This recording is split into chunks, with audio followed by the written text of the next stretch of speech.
Japan lost everything after its defeat in 1945, and in the midst of a long recession, it relied on overseas resources and focused on manufacturing, which is how it got to where it is today.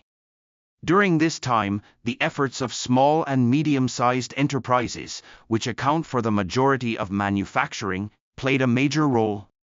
There are 660,000 small and medium-sized enterprises in Japan, accounting for 99.5% of all companies.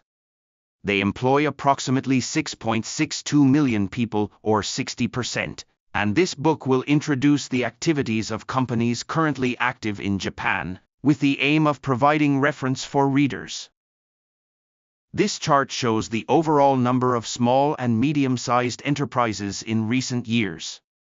Japan's small and medium-sized enterprises make up a huge 99.7% of the total, of which 21.3% are manufacturing companies that manufacture products.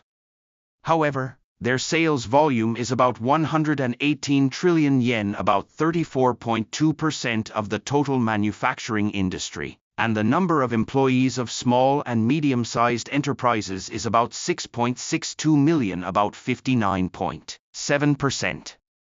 Looking at this situation, we can see that the majority of Japan's industries have been supported by the efforts of many small and medium-sized enterprises. There are still many problems that affect SMEs, and the environment in which we must deal with many challenges and the situation in which we must boldly deal with new challenges will continue in the future.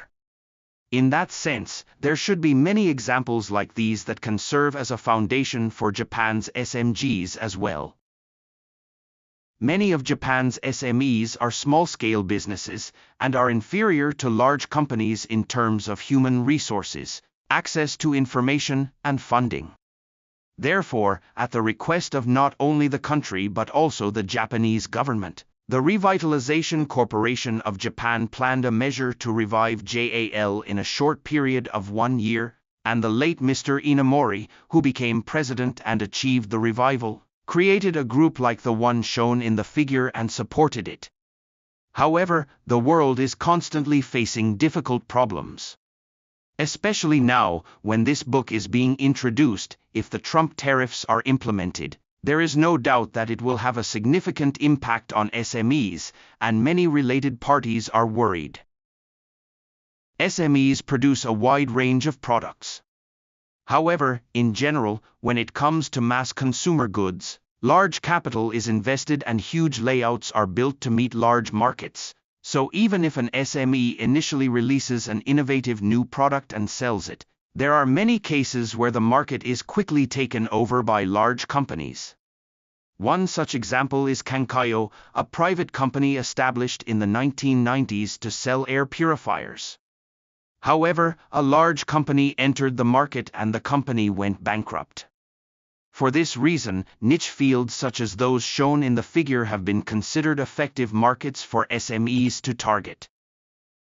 In addition to SMEs that manufacture and sell distinctive products using advanced technology and skills, there are many SMEs in Japan that produce and sell parts and materials at the request of major companies as subcontractors. However, because major companies are also highly competitive internationally, there have been many cases where they have always forced their subcontractors to make strict cost reduction requests, for example, every year, as shown on the left side of the figure. If SMEs have the ability to meet the demands of major companies, they can continue to supply parts and materials. However, as the era began in which major companies began to procure cheap parts and materials from overseas companies with low labor costs, which began around 2000, many SMEs reached the limits of this measure, and these SMEs switched to the strategy on the right side of the figure. In Japan, many of the SMEs that have supplied parts and materials to major companies generally have high technology and skills. However, around the turn of the millennium, labor costs in rapidly developing Asian countries, including China, were 1/30 of those in Japan. As a result, Most of Japan's major companies switched to subcontracting orders for parts and materials to these countries in search of cheaper labor costs. This situation is shown on the left side of the figure. In essence, Japan's excellent SMEs lost their suppliers. These types of SMEs faced a life-or-death situation, but fortunately, the age of the web has arrived. As shown on the right side of the figure, there are increasing examples of many SMEs collaborating across time and place to directly sell high-value-added products and advanced technology and skills. The progress made by the SMEs introduced so far is an advanced example. On the contrary, unfortunately, there has been a time when companies that could not take such effective measures were forced to go bankrupt. However, this type of change will continue to be a situation in which SMEs will continue to be bombarded with many challenges in the future, from the subsequent COVID-19 to the current recession caused by wars in various countries and Trump tariffs that are affecting the global economy, to the global warming problem. Therefore, in this book, we have summarized the efforts selected by SMEs that foresaw such problems and that may be useful for other SMEs in their future development, but in this commentary, we will introduce an example from the book introduced this time, such as the production of the tip of a rocket using the skill of squeezing, as shown in this figure. Jukan Kogyo Company, Limited is one of the SMEs with about 70 employees, and is a company that specializes in plastic injection molding. This company introduced a gear weighing 1/1,000,000 gram at the trade fair, not to sell products, but to let the world know about their manufacturing technology.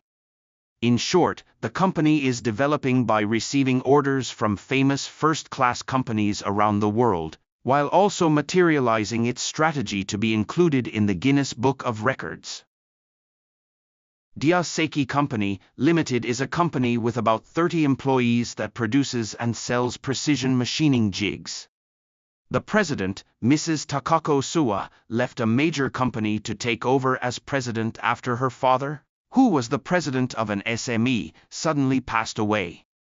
As soon as she took over as president, the company suddenly faced the threat of bankruptcy as 90% of the auto parts that made up the company were produced overseas. Mrs. Suwa narrowed down production to precision machining jigs that require ultra-precise grinding stone finishing that requires the hands of a god, and got out of the situation.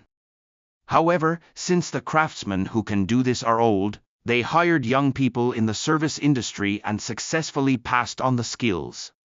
Here, practical know-how for passing on skills was introduced.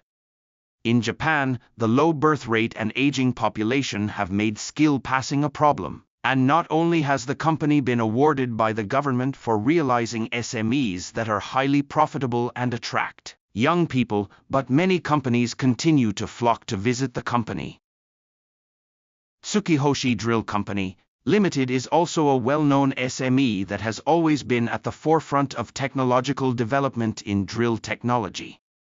Here, they improved the performance of metal processing drills to shorten the time required for surgery on human bones and minimize the heat generated during cutting.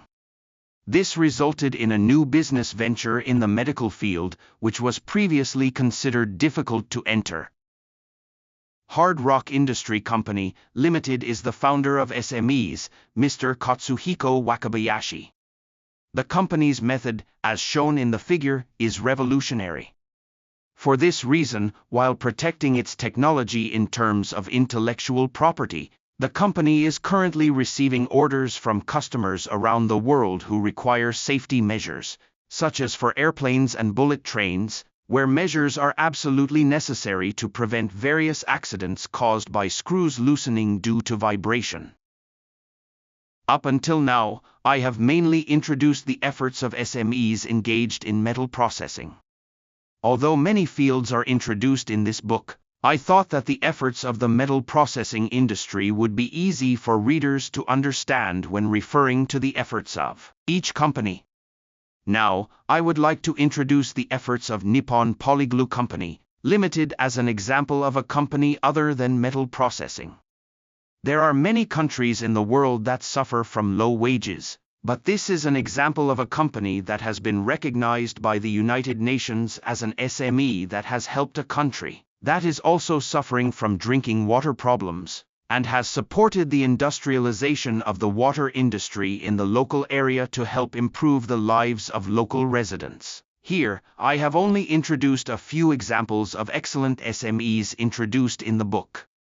There are many other similar SMEs active in Japan, and I hope that readers will refer to this book for details.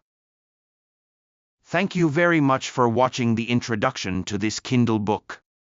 The above explanation is the gist of this picture book. You can also get it at this URL. Amazon Prime members can watch it for free.